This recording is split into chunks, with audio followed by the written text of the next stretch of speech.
महाराष्ट्र राज्य सहकारी बँक कथित घोटाळा प्रकरणातल्या आर्थिक गैरव्यवहार प्रकरणातून रोहित पवार आता दोषमुक्त झालेत। विशेष सत्र न्यायालयाकडून रोहित पवार यांना दोषमुक्त करण्यात आले। या प्रकरणात मुंबई पोलिसांच्या आर्थिक गुन्हे शाखेने दाखल केलेला मूळ गुन्ह्याचा तपास बंद झालाय।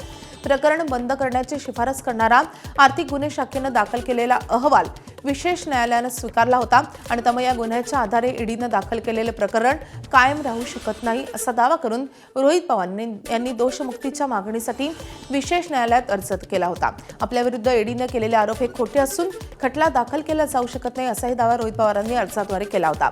त्या अर्जानुसार रोहित पवार यांना विशेष सत्र न्यायालयाने आता दोषमुक्त केले आहे।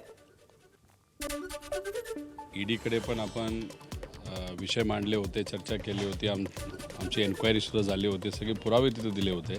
अनेक हिअरिंग झाल्यानंतर आणि EOW लिस्टसुद्धा तिथे त्यांचा क्लोजर रिपोर्ट दिल्यानंतर या केसमध्ये कुठंच काय राहिलं नव्हतं। त्यामुळे कुठं ना कुठंतरी आपण हे म्हणू शकतो, जे सत्य असतं ते काही प्रमाणात परेशान होऊ शकतं, पण सत्याचा कधी पराजय होऊ शकत नाही। पण या सगळ्या प्रोसेसमध्ये जो मनस्ताप झाला, मला असेल, परिवाराला असेल, याच्यामुळे नक्कीच कुठं ना कुठंतरी मनामध्ये एक भावना आहे की हा जो आपल्याला त्रास मुद्दामून त्या ठिकाणी केला गेला हा काय योग्य नाही। त्यामुळे एक चांगला हिंदीचा डायलॉग आहे की घायल हो इसलिए घातक हो। ABP माझा, उघडा डोळे बघा नीट।